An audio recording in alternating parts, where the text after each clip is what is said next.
Finally এই লেকচারে আমরা আমাদের টেবিলটাকে ডিজাইন করব। এই হচ্ছে আমাদের বর্তমান টেবিল, সেই টেবিলটাকে সুন্দর করে আমাদের ডিজাইন করতে হবে। ওকে, লেটস স্টার্ট।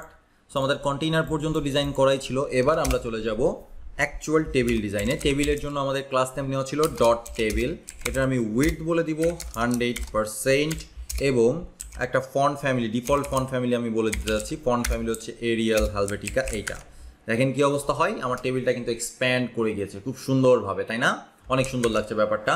এবার আমি টেবিলের ক্যাপশনটাকে একটু ডিজাইন করে ফেলি। টেবিল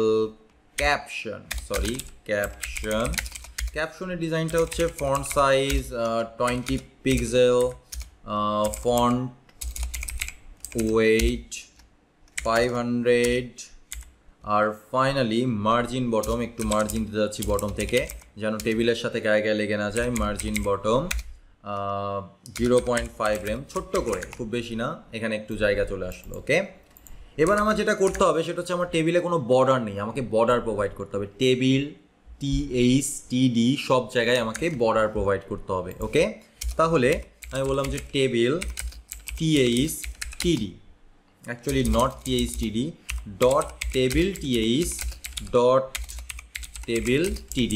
এই যতগুলো আছে THTD মানে হচ্ছে আপনারা জানেন সেল এবং টেবিল, সব কিছু মিলেই আমি কি দিব, একটা বর্ডার দিব। বর্ডার দিব 1 পিক্সেল সলিড DDDD কালার এবং বর্ডার কলাপস যেন আমার বর্ডারগুলো কলাপস করে। ওকে, দুইটা আর কি একসাথে গায়ে গায়ে লেগে না যায়, এরকম একটা ভাবসাব হয়, এই জন্য আর কি আমি বর্ডার কলাপস দিলাম।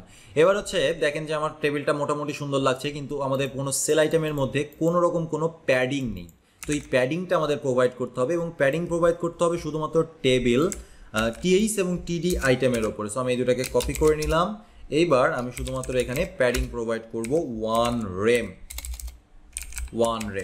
এবার দেখেন আমার টেবিল কিন্তু অনেক সুন্দর লাগছে, কিন্তু আগে যে কথাটা বলছিলাম সেটা হচ্ছে যে দেখেন যখনই আমি এখানে কল স্প্যান করলাম নেমের ক্ষেত্রে, এই আইটেমগুলো তো সেন্টারে থাকার কথা, কিন্তু এইগুলো এখানে ফাঁকা একটা সেল তৈরি করছে। এই ফাঁকা সেল তো তৈরি করা যাবে না, তাই না?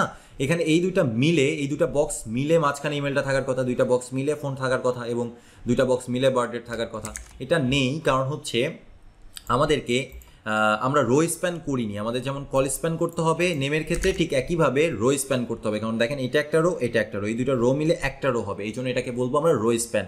আবার এটা একটা রো, এটা একটা রো, এই দুটো রো মিলে হবে একটা রো স্প্যান। ওকে, সো আমি এখানে বললাম রো স্প্যান 2, আবারও রো স্প্যান 2, ইভেন এইটার ক্ষেত্রেও রো স্প্যান 2। দেখেন এবার কিন্তু সুন্দরভাবে বসে গেল, তাই না? খুব সুন্দরভাবে ডাটাগুলো চলে আসলো। আচ্ছা, এইবার আমি চাচ্ছিলাম যে আমার যে nth চাইল্ডগুলো রয়েছে অর্থাৎ ইভেন চাইল্ড, সেগুলোর কালার ভিন্ন হবে আর অডগুলোর কালার ভিন্ন হবে। তো ইন দ্যাট কেস আমরা কি করতে পারি? ইন দ্যাট কেস আমরা যে আমাদের যে টেবিলটা রয়েছে, টেবিল TR, যেহেতু আমরা রো নিয়ে কাজ করতে যাচ্ছি, nth চাইল্ড যে শুরু ক্লাসটা রয়েছে সেই ক্লাসটা আমরা ব্যবহার করছি। এবং ইভেন্ট এলিমেন্টগুলোর জন্য আমরা কি করব? ব্যাকগ্রাউন্ড কালার প্রোভাইড করব DDDDDDDD। এবার দেখেন ইভেন্ট এলিমেন্টগুলোর জন্য ব্যাকগ্রাউন্ড কালার DDDDDDD সুন্দর হয়ে গেছে। তার মানে একটা স্ট্রাইপ ভাবসাব চলে এসেছে, তাই না?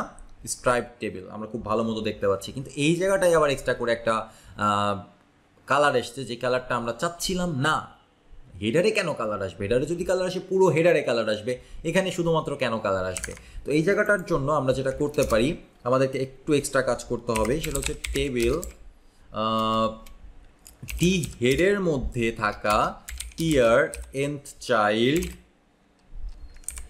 2 নাম্বার যে চাইল্ডটা রয়েছে ওটা অ্যাকচুয়ালি 2 নাম্বার চাইল্ড, এইটার ব্যাকগ্রাউন্ড কালার ট্রান্সপারেন্ট করে দিতে হবে, তাহলে আবার এই কালারটা চলে যাবে। ওকে, সব কিছু আমাদের টেবিল সুন্দরভাবে তৈরি করা কমপ্লিট। এবার শুধুমাত্র যখন আমি যে রোতে হোভার করছি সেই রোয়ের ব্যাকগ্রাউন্ড কালারটা একটু চেঞ্জ হলেই হয়ে যাবে, আমরা সেটাই চাচ্ছি। তো ইন দ্যাট কেস কী করতে হবে? টেবিল আচ্ছা, ডট টেবিল TR, প্রত্যেকটা টেবিল রোয়ের ক্ষেত্রে হোভার করলে কি হবে? ব্যাকগ্রাউন্ড কালার চেঞ্জ হবে, এবং ব্যাকগ্রাউন্ড কালার বেশ এই কালারটা দেওয়া যাক। সো এই যে দেখেন, কিন্তু মজার বিষয় হচ্ছে যে এখানেও কালারটা পেয়ে যাচ্ছে, সেটা তো আমরা চাচ্ছিলাম না, তাই না? সো এটাতে পাচ্ছে না, বাট এখানে পুরোটাই পেয়ে যাচ্ছে। এইটার উপরকার কালার আমাদের দরকার নেই। আচ্ছা, সেই ক্ষেত্রে ডট টেবিল টি হেড টিয়ার হোভার ব্যাকগ্রাউন্ড কালার ট্রান্সপারেন্ট। ওকে, এবার দেখেন এখানে কোনো কালার পাচ্ছে না, বাট বাকি সমস্ত জায়গায় বডির ক্ষেত্রে কালারগুলো পাচ্ছে। কি মজার না? টেবিল কিন্তু খুব সহজ জিনিস, খুবই মজাদায়ক একটা জিনিস হচ্ছে টেবিল। খুব বেশি স্টাডির কিছু নেই, খুব বেশি শেখার মতো কিছু নেই, আবার স্টাইল করার ক্ষেত্রেও আমাদের খুব বেশি কোড লেখার কিছু নেই। আমরা অল্প কয়েক লাইন কোড লিখলাম এত সুন্দর একটা টেবিল ডিজাইন করার জন্য। তাহলে দেখা হচ্ছে পরবর্তী সেকশনে। পরবর্তী সেকশনটা হয়ে যাচ্ছে অন্যতম গুরুত্বপূর্ণ একটা সেকশন, আর যার নাম হচ্ছে HTML ফর্ম। পরবর্তী সেকশনেও আমরা কিছু প্রজেক্ট করব, ছোটোখাটো কিছু প্রজেক্ট করে ফর্মের প্রত্যেকটা এলিমেন্ট সর্বোচ্চভাবে বোঝার চেষ্টা করব। Thank you.